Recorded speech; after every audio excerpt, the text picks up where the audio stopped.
Alright guys, happy Saturday. So, back to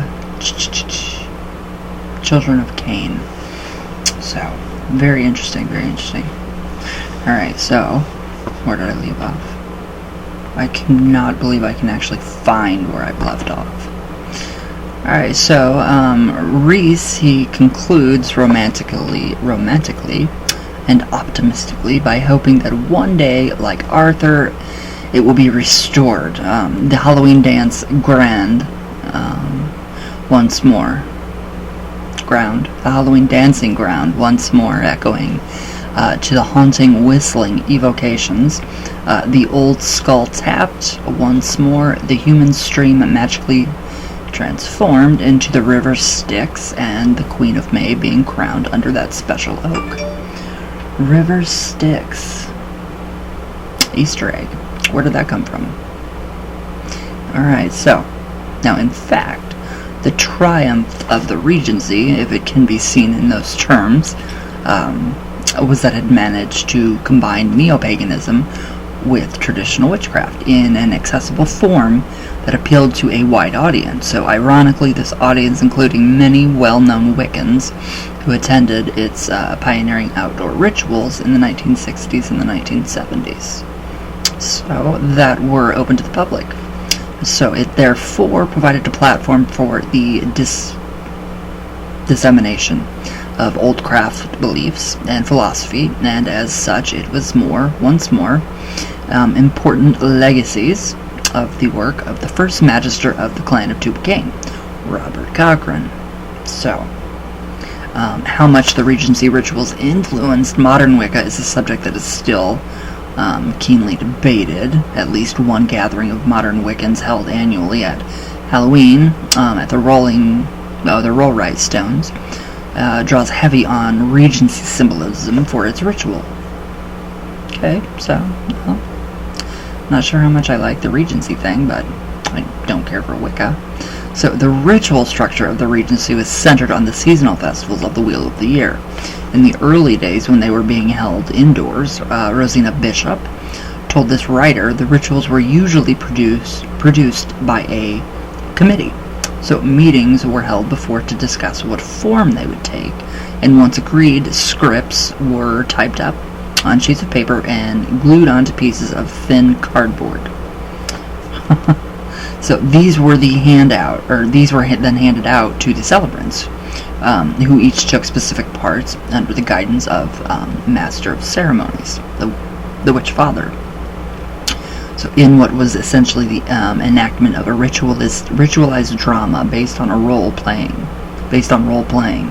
So in practice, the rites were fairly simple in nature and took on the form of plays, based on the mythic theme of the festivals and its seasonal symbolism. So that's not too much traditional craft. That's not too much. So they have been described as a beautiful synthesis of earth mysteries, ritual drama, and the natural year becoming a vehicle of expression of pagan spirituality, unquote. So the input of different people into the ritual creating process seems to have worked fairly well. One observer describes it as a synthesis of different strands, performed anew every meeting, which meant that everyone present could participate in the genesis of the mystery.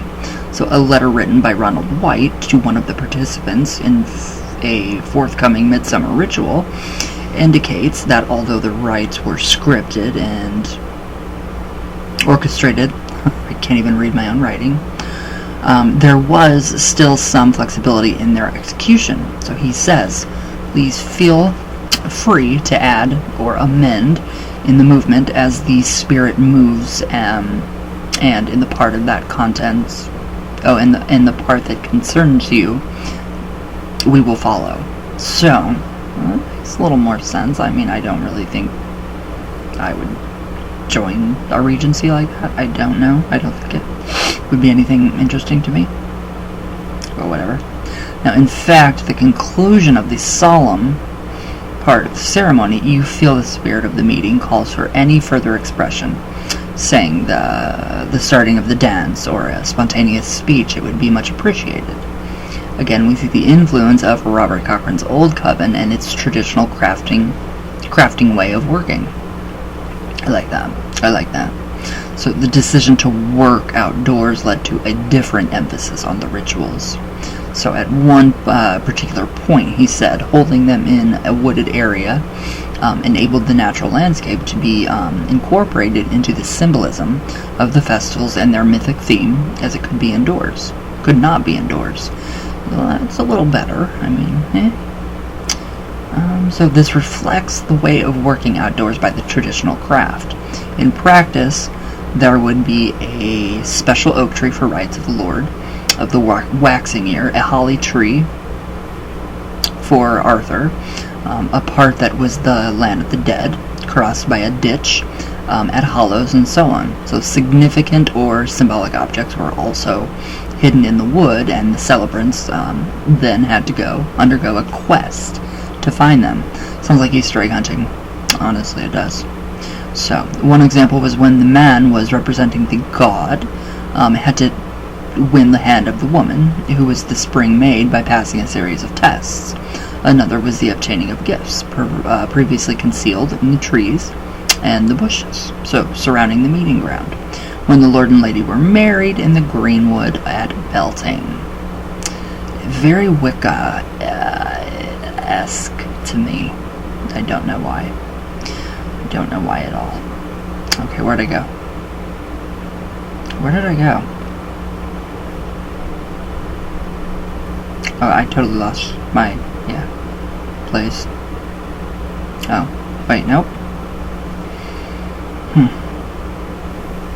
Okay, another was the obtaining of gifts, concealed in trees and the bushes. There we go, at Beltane. So the cycles of the rituals began with the reading of the festivals of the year. So by the light of a single candle, which took place at the time of promise, about a month before Yule, on Advent Eve. So that's very interesting. Yule is coming up. So it was called this because these things are the promises of the goddess.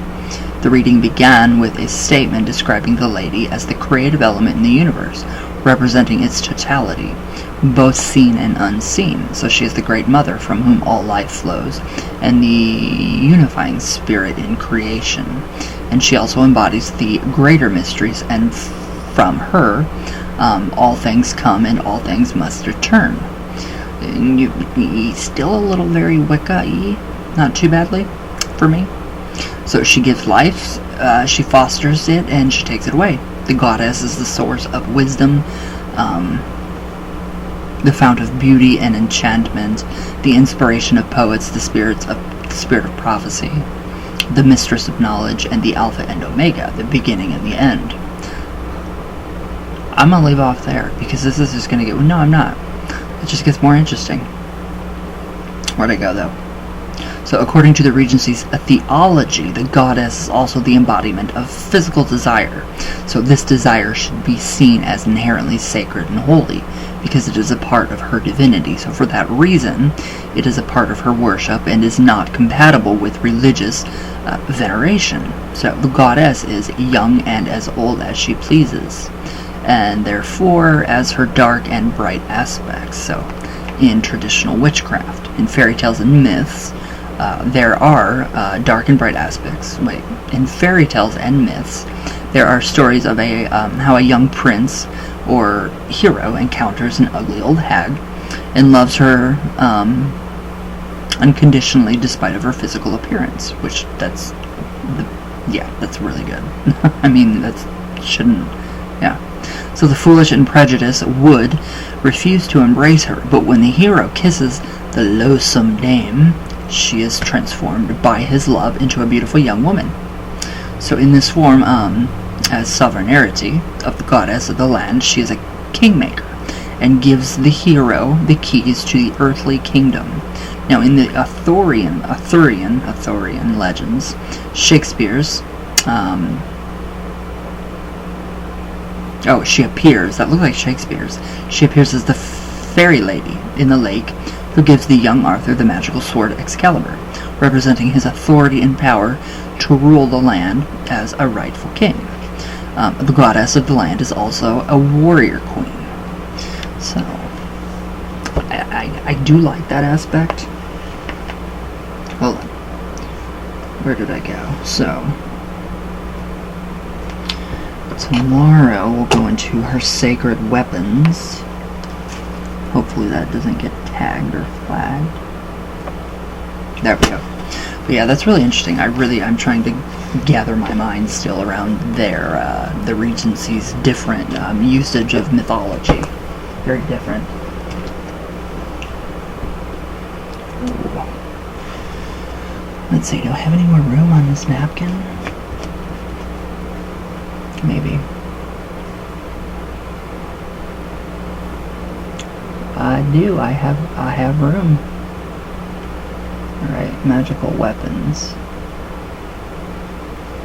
So yeah, I thought it was pretty neat, but I'm still trying to put my mind around the whole aspect of, the King Arthur, and it just does not, resonate with me. That does not resonate with me whatsoever.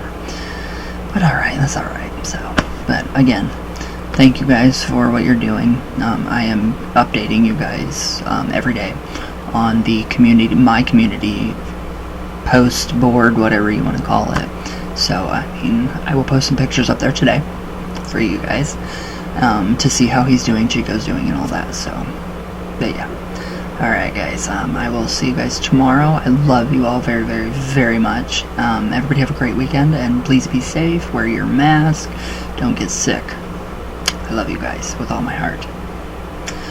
All the way from Venus, all the way back down. And I will see you all tomorrow. So, thank you guys for all the wishes and the thoughts and love, prayers, all of it. I love it. And I could not be more grateful for you guys. Yeah. Alright. Damn it.